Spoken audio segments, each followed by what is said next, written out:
Now we know more about Absolute Superman. The last time I talked about him, we knew a few things. He came to Krypton as an adult. He didn't grow up with the Kents.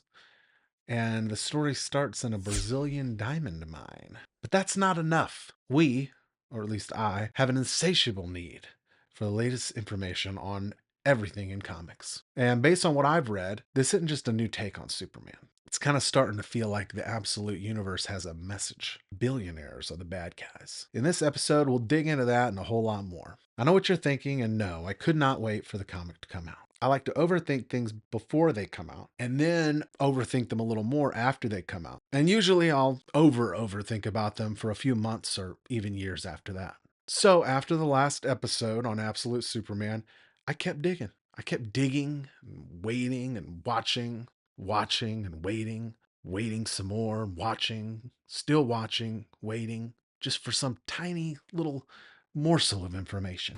Read the DC All In special, did a video about Superman energy. Finally think I cracked the case on that, and turned out that wasn't as dumb as I thought it was going to be. Then read Absolute Batman #1. Thought there was a pretty interesting clue there as far as like the overarching story, not just for Absolute Batman, but probably the whole Absolute universe. And that's kind of where that billionaire bad guy theory comes into play. DC and writer Jason Aaron finally let some things slip. So here are a few of the details that we can put together based on the information that's out there now. First of all, Superman is not an adult when he lands on Earth, I don't think. Aaron seemed to feel like he needed to clear up the fact that in the All In special, it looks like maybe that's Superman's first time on Earth, but that's not the case. I don't know if he lands on Earth as a baby or a teen or what, but he's not fully formed whenever he gets here. And we won't see a fully formed Absolute Superman until around issue 5 or 6. Next, his parents are not part of the elite. Batman was a billionaire, not an Absolute Batman. Superman, obviously, from his home planet was destroyed, but he was an elite. His family, Jor-El was a big deal, and Lara L, they were big deals, but not in Absolute Superman. They are not part of the elite. And in fact, independent scientific research is illegal on Krypton. So Lara and Jor are forbidden. They're not allowed to do science. Instead, they're farmers and part time mechanics. And the S is not the symbol of the House of L. It is a symbol of the working class, the lowest class on Krypton. So Superman comes from this world. How much time does he spend on it? I have to guess that it's at least more than we're used to seeing, where he comes to Earth as a baby. Otherwise, what's the point of this caste system? If we're not going to see it in action and have Superman see it in action and then come to Earth and maybe feel like he's seeing the same thing happening here. We also know those are definitely peacekeepers. Some people have thought maybe they were Orion and a bunch of Orion clones, but they are peacekeepers. There's in the promo materials for Absolute Superman #2, and in an interview with Jason Aaron, it's been made clear that those are peacekeepers. The promo says the Lazarus Corporation sent their most battle-hardened crew of peacemakers to locate the mysterious fugitive interfering with their mining operation. And that's Superman. Not only that, but we know that Lois will be in the issue. She'll be in the comic. She'll be part of the story. She's in the military, and she is after Superman. Just like Alfred is at odds with Batman, Lois and Superman are going to be head to head in Absolute Superman, which is cool, and it really goes to highlight the fact that these people, not only are they without their support networks, but in fact people who are their closest friends or even spouses or romantic interests or whatever are now actually out to get them. And the way that we know that is also from that promo material.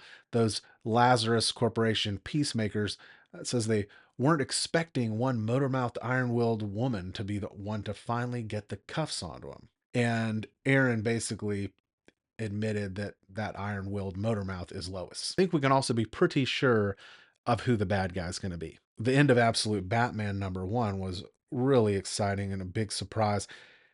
I don't think they've done as good of a job hiding the surprise with this one. And technically, it's not a spoiler, I don't think, because I don't know. This is just my guess, my prediction. But who's in control of the Lazarus Corporation? Seems like it's probably linked to the broader mythology of the Lazarus Pit and what? That's Ra's al Ghul, right? And it makes sense because Aaron said we're going to see Superman go up against someone who we don't normally equate with Superman. Well, that's Ra's. That's Batman's guy. So if that is the case, we now know two of the players in the shadowy interconnected network that's mentioned in Absolute Batman #1, that party animal gang Illuminati. And I won't spoil it here, but if you're interested in knowing how Absolute Batman #1 ends and who the big bad guy is, or if you already know and just want to find out what I think that's all leading toward, then you can go on and check that video out. But what this does is it gives us two billionaires, two big corporations that are going against our heroes. And our heroes come from blue collar backgrounds. And based on this Lazarus Corporation and the here unnamed bad guy from Absolute Batman #1, we can see that Absolute Superman and Absolute Batman are going to be tied into this larger, sinister plot that will probably take place over, I would imagine a year or so. I'm really hoping that they don't burn through this too quickly because I love the idea of having the Absolute Universe and the DC Universe existing in parallel. But to do that, they really need to like pump the brakes and don't just blow through all the big moments.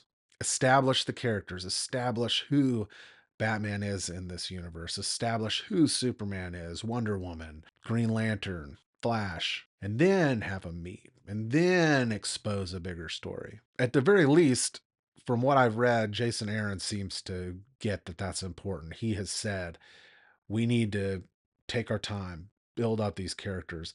And when they do meet, it needs to be a big thing. We don't want to just gloss over that. So that's really what we know so far. Of course, now I have even more questions. How is Superman going to be the Superman we know and love in a world like this? Can he be? Without the Kents, who's going to raise Superman to be the compassionate guy who loves humankind and loves Earth? They say somehow they are going to make him that way. They have not said that he's not going to be the hopeful person that we know, and they haven't said that he's going to be against Earth. I think what they'll probably do is he'll come to Earth from Krypton. He'll have seen what it's like when you have these class divisions. He'll empathize with the people who are lower class or immigrants. And that empathy is what will turn him into something like the Superman that we know, instead of some injustice, tyrannical Superman or some pocket universe Zod killing socialist red sun type Superman. Because that's the thing about these absolute universe characters. The tricky thing about it, and I want to do a video on this, the tricky thing about it is with some of these characters, it's like a nature versus nurture thing. How do you become Superman without him growing up with the Kents? How do you take away Themyscira and the Amazons from Diana and have her still grow into the person that she does? Based on Absolute Batman, I'm more than willing to give them a fair shot and see what they do. Also, I want to know, what are Lois's intentions with my Superman? And is she going to come around? And how long is it going to take for her to come around? Same thing with Alfred. I'm really curious. Are we going to go like 4 issues? Is it going to be like one little part of the story, them coming together? Or are we going to see them, long term, like over a year? Or is it just going to be indefinite that they're pitted against each other? Also, I want to know, what do these diamonds have to do with anything? I'm going to just get it's a little spoiler if you don't want to know the end of Absolute Batman #1, but I'm very curious. So you've got the semiconductors in Absolute Batman #1. You've got the diamonds here. Are these diamonds just being mined for some sort of, cornering the market on diamonds or just some normal entrepreneurial pursuit? Or are they being used to make semiconductors? Apparently, diamonds now have some potential uses in quantum computing. Is that going to somehow be related to what this giant international conspiratorial group is doing? Either way, it seems like the absolute universe is kind of playing with different themes of power, wealth, control. And that control, obviously, that makes a lot of sense because this is the dark side universe where control and domination are the norm and hope is the minor chaos. Both Batman and Superman are from non elite backgrounds, and their story is going to be connected to valuable resources. One possible angle is the diamonds and the semiconductors are just going to reflect how control over materials shapes power in the modern world. Semiconductors, I don't know much about them. Don't know what they are, but I know they're the backbone of modern technology. I don't know what they do. What I hope is that this is going to somehow be connected to some sort of technological manipulation or gaining some control over important systems in the world. I'd be disappointed if it's just like, we're going to get a monopoly on these important resources. It could still be interesting, but it'd be cooler if they're like, we're building a quantum computer that's going to do something. What I think, and hopefully you'll help me think through this, maybe drop a comment, is I really think we can figure this out. The fun thing about the absolute universe is that they're dropping a lot of clues and it feels very, very well thought out in such a way as to where I get the sense that if we do the detective work and think this stuff through, we can kind of get a feel for where things are going. And maybe you just want to be surprised, in which case, don't do this. But for me, part of the fun is trying to figure out where it's going and really thinking about what are they trying to say. My hope is that it's more along the lines of in the absolute universe, billionaires are bad guys because bad guys have the control because that's what this is, dark side energy at work. I hope that it's not going to be divisive. I think that I may be in the minority, but I kind of like it when my comics are more. It's not that I don't want them to say meaningful things. I'm definitely not one of those people who thinks, they're just the funny pages and we're just reading them for total entertainment and nothing else. But in general, I like it when comics can say something that's true, but on a level that is deeper than just saying, like, Elon Musk sucks. So we'll see how things go. I think it's early to be even thinking about this, even for me, the overthinker. Too early to be thinking about this with the absolute universe. But, I'm on YouTube. What am I going to do besides share my unneeded opinions? Anyway, we're going to have to keep speculating for a few more weeks, but hopefully, Absolute Wonder Woman will reveal more clues next week. Seems likely that she'll be up against another billionaire and his corporation, but we'll see. Maybe not. I'm curious, is the message that all billionaires in every universe are bad, or is it just that in the absolute universe, bad guys become billionaires? Either way, we know more, but every answer just seems to lead to more questions. Like I said, all this speculation for me is what makes the universe so fun. I hope that they keep going. I hope they keep doing a great job like they're doing. I hope Wonder Woman is as good as Absolute Batman. And I hope that you'll subscribe.